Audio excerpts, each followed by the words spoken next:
Hi, I'm South Cox, field editor for Eastman's Bowhunting Journal and blogger for BowCast. Today we're going to be super tuning some carbon arrows using this Hooter Shooter.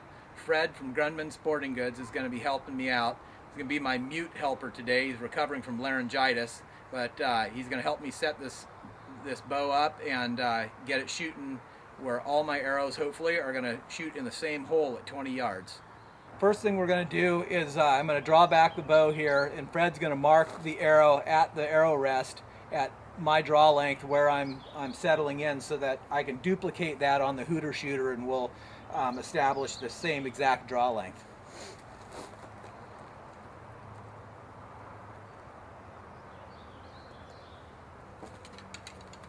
Now there's several adjustments on the Hooter Shooter there for shooting a lower, medium, or high risk grip there. We're going to go ahead and set that.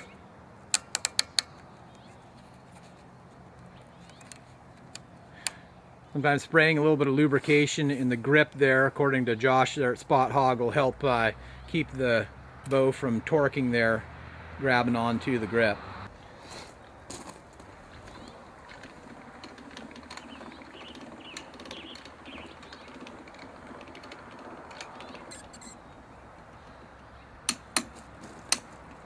Now once we've got it back to our mark on the arrow rest, we're going to go ahead and mark the machine itself. So we just draw back to the same stop every time.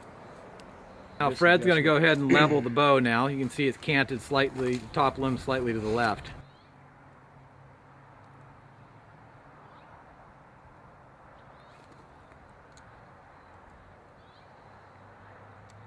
Now we're sighting the bow in here, making a coarse adjustment on the machine, and then it's got a finer adjustment here.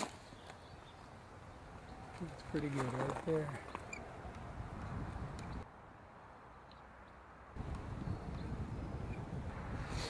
And then fine tune right and left. Or slightly right. Bring it around.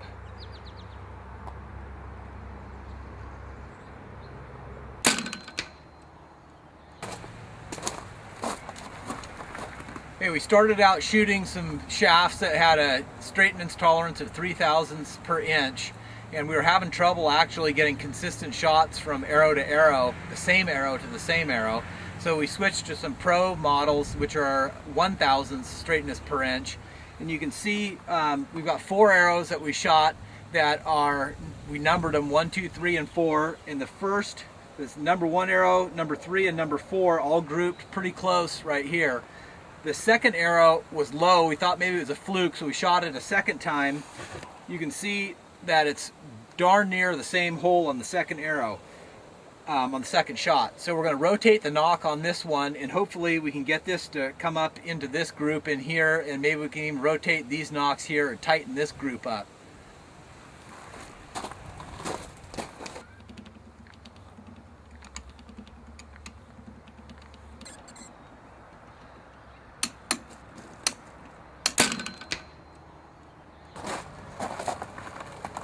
So this is that second arrow shot for a third time. And you can see, after I can get it out of here, that it's moved up. We rotated this nock 180 degrees here, and it's moved up about 3/4 of an inch from its original point of impact and about 3/8 of an inch from the second shot. So maybe we'll try turning it 90 degrees again and see how that affects the shot. Or we'll try knocking it 180 degrees off, and then and see what that does if we don't get the results we're looking for at a 90-degree rotation.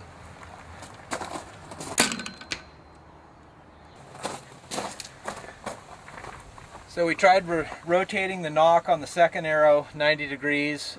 It didn't really make much of a difference. We replaced the nock, and it still wants to shoot into the same ragged hole.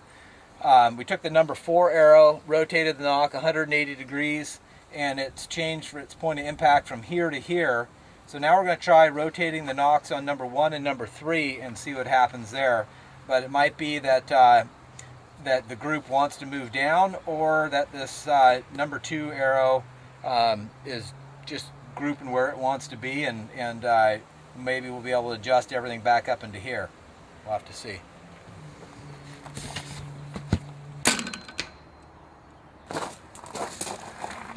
Okay, we rotated the Nock 180 degrees on this number 3 arrow. You can see this is the first point of impact, and that's what it's done since we rotated it.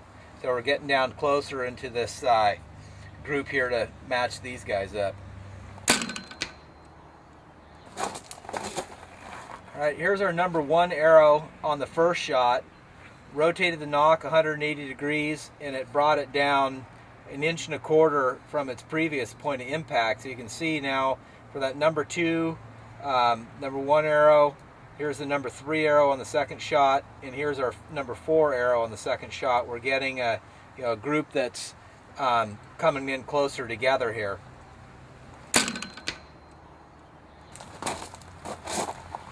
So this is our number 2 arrow that we've just shot here. We kind of established a group with 1 and 3 right in this area here. Then our number 2 arrow hit clear out here. We took it and we knocked it 180 degrees. We didn't spin the Nock, we just oriented the arrow 180 degrees off, shooting it cock vein down instead of cock vein up. And that, boom, brought it right in here. So you can see the point of impact difference. There's cock vein up, cock vein down. That's about 1.25 inches in impact difference. We had the same issue with our number 4 arrow. We oriented it cock vein down and jumped from here all the way down to here.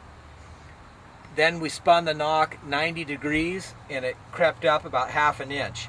Now we're going to try shooting it into a clean piece of paper and see if we can get the group that we're after.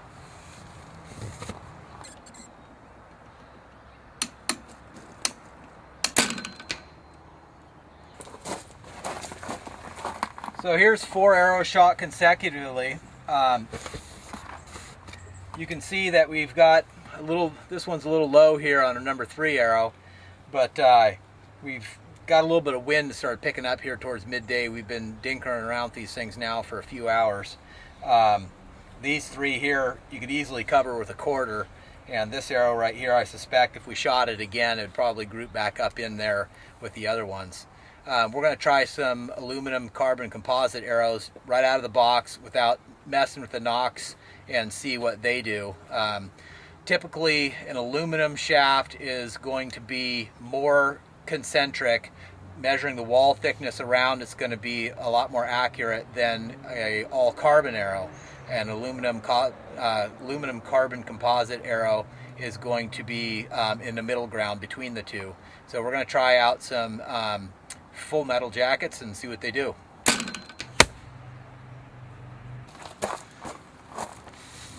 Well, you can see we got a pretty nice group there for right out of the box, no tweaking or adjusting at all. Here's our group that we were able to get to with the carbons rotating the Nocks. Here's right out of the box with the full metal jackets, and I think that's true to say of any carbon, aluminum, or all aluminum arrows, that right out of the box you're going to have better accuracy out of the machine. The downside is that you start shooting these arrows, group shooting them and shooting them in tournaments or whatever, they're banging the arrows together. The aluminum arrows are going to lose their tune more easily than the all carbon arrows. So that's one thing to keep in mind. If you don't have the money to go buy one of these Hooter Shooters or don't have one at your disposal, you might want to start out with these guys here to hunt with. And then, but if you're shooting them a lot, then you realize that you may be losing some accuracy with them. Well, it seems like a lot of effort to shooting these arrows through the machine and tuning them, turning Nocks, and it's a pretty tedious process. But in the process, what we've been able to do is reduce our group size, and just as importantly, we were able to identify a couple of arrows that were very sensitive to Nock orientation.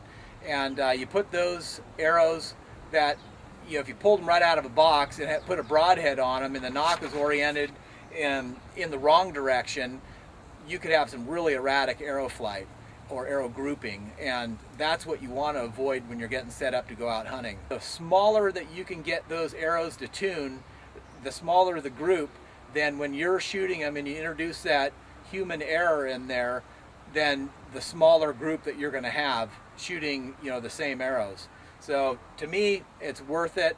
It increases my confidence, and you'll definitely see me playing around with this thing some more come before hunting season.